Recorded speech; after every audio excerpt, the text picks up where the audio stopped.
ஆண்டவர் செக் பண்ணுறாரு தான், பரிசோதனை வைக்கிறது இதெல்லாம். ஒரு இந்த பாருங்கள், இந்த புயல் காற்று வருது வருஷத்தில், எத்தனையோ மரம் விழுந்து போகுது, டபார்னு விழுந்து போகுது. சில மரம் அப்படியே ஸ்ட்ராங்காக வருது. புயல் காற்று வர்றது இந்த மாதிரி ஒரு ரிசல்ட் இருக்கும். ஒன்று. ரெண்டாவது, மரத்தை ஸ்ட்ராங் பண்ணுறது. அது இப்படி ஆடும்போது காற்றுல அங்கே கீழே வேரும் கீழே உள்ள பூமியில் ஆடும். கேப் ஆகும்போது அந்த வேர் கொஞ்சம் பெருசாகும். வருஷத்துக்கு ஒரு தடவை இந்த புயல் காற்று பெரிய காற்றுலாம் வருது. அந்த வேர் பெருசாகும்போது மரம் இன்னும் பல கிளைகளை விட்டு வளரும்.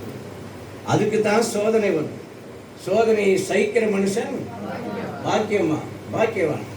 நாங்கள்லாம் வருஷத்தில் இந்த மாதிரி சோதனைகளை கம்மியான ஒரு 4 இல்லை 5 தடவை சந்திக்கணும். சிலது இன்னைக்கு போன வாரம் சபையிலே நடந்ததுனால உங்களுக்குலாம் தெரியுது, சிலது சபையிலே தெரியாது. இது மட்டும் இல்லை, எனக்கு இன்னும் பொறுப்புகளை ஆண்டவர் கொடுத்துருக்கிறார். ஐபி அது பொறுப்பு. எங்களுக்கு கீழே 24 வயசுக்கு சேர்த்தா 26 பேர் ஊழிக்க இருக்கிறாங்க. அவங்க போய் அவங்க வீட்டில் நல்லது கெட்டதானா போய் பாருங்க. போன வாரம் ஒரு டெத் ஆயிடுச்சு. இங்கே இந்த இடம் எலக்ட்ரானிக்ஸ் பன்னர்கட்டா. நாங்கள் போன மாதிரி இருந்துச்சு. சனிக்கிழமை போக முடியல. சரி, ஞாயிற்றுக்கிழமை போகலான்னு இருந்தோம். இங்கே லேட் ஆகி போச்சு, இன்னும் போகல பாருங்கள். சரி, திங்கக்கிழமை போகலான்னா நம்ம ஒன்றே போகிறதுக்கு இல்லை, ஒரு டீமாக போகிறதுக்கு பேர் பழக்கம் ஆகிடுது. அல்லது இங்கேருந்து ஆட்டோ போட்டாக்க 550 ரூபா ஆகுது. போக 550, வர 550. அவங்களே பலவீனமாக இருக்கிறாங்க. அதனால் நாங்கள் தான் அங்கே எதனா ஒரு 500 இல்லை 1000 கொடுத்துட்டு வரணும். ஒரு நல்ல ஊழியக்காரர் தான். சில அவங்க என்கிட்ட காணிக்கு வாங்கினதில்லை, அவங்க தான் காணிக்கு கொடுப்பாங்க. அதே மாதிரி என்னுடைய ஐபிஎஸ் சபையை சேர்ந்த பாஸ்டருடைய மருமகன் இறந்துட்டாங்க. சின்ன வயசில் 33 வயசில் நல்ல டீச்சராக போக முடியும். சரி, இது மட்டும் இல்லை. இப்போ அதனால் கொஞ்சம் அந்த பாஸ்டர் கோபமாக இருக்கார். இந்த மாதிரி பாஸ்டர்கள் மத்தியில் நாங்கள் பாதிக்கப்படுறோம், தெரியுங்களா? பாஸ்டர்களால் சில பேரால் நாங்கள் பாதிக்கப்படுறோம். எப்படி எல்லாத்தையும் தாங்கி கொண்டு வர சொல்கிறோம், சொல்லித்தான் இருக்கேன். ஆனால் நான் நடக்கிறது நீதியாக இருந்தால் தன்னலமாக நான் இல்லை. இயேசுக்காக எல்லாத்தையும் சகிக்கவும் காரி துப்பப்படவும் வந்துருக்கோம். இயேசுநாதரை நாங்கள் என்ன சொன்னால் தாங்குவே, நீ கொளுத்திட்டு போயிடுங்க போல வீட்டிய சர்ச்சையை தாங்குங்கன்னா நீங்கள் இயேசுவை காரி துப்பினார்கள் இருக்குதா இல்லைங்களா? வாசிக்கிறீங்களா இல்லையா? காரி உமிழ்ந்தார்கள். வசனம் பாருங்க, ஏசாயன் புத்தகம் இருக்குதாங்க. அது புதிய ஏற்பாடு தான் வர வாய்ப்பு இருக்குது.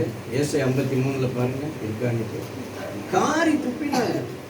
அவர் நன்மை செய்கிறவராக சுற்றி திரிந்தார். இயேசு எப்படிப்பட்டவராக இருந்தாரோ, அப்போஸ்தலர் 10ஆம் அதிகாரம் 40ஆம் வசனத்துக்குள்ள பாருங்க, அந்த பக்கத்தில் அவர் நன்மை செய்கிறவராக இருந்தார், அவரை திட்டுறாங்க. இன்னைக்கு மூஞ்சி வச்சுருக்கிறார் சில பேர், ஒரு வச்சுக்கிறீங்க. அப்படியே என்னவோ இங்கே வந்து இந்த சபைக்கு எழுதி வச்சுட்ட மாதிரியும், அல்லது சில பேர் குட்டு வச்சுக்கோ 3-4 முகத்தை இன்றைக்கும் பார்க்குறோம். போன வாரமே இதை நான் சொல்ல மாதிரி இருந்துச்சு.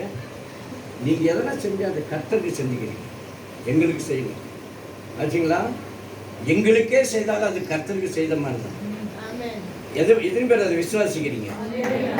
நீ சிலுவையை சுமக்கலன்னா நீ இயேசுவின் பிள்ளை இல்லை. உன்னை சபை அங்கீகரிக்குது ஒவ்வொரு விசுவாசிகளையும். மற்ற எல்லாருக்குமே சொல்கிறேன். நாங்கள் ஒரு குறிப்பிட்டவங்களுக்கு அவங்க சிஸ்டர் தான் முடியாதுன்ட்டாங்க, அவருக்கு தான் சொல்கிறாங்க. நீங்கள் நினச்சிக்க, உங்களுக்கு தான் இருக்கிறவங்களும் இறங்கிடக்கூடாது. இயேசுநாதர் இப்படிப்பட்டவங்களை பார்த்தா நீங்களும் போய்விட மனதாக இருக்கிறீர்கள். இல்லை, நான் வேற இடத்துக்கு போகிறேன்.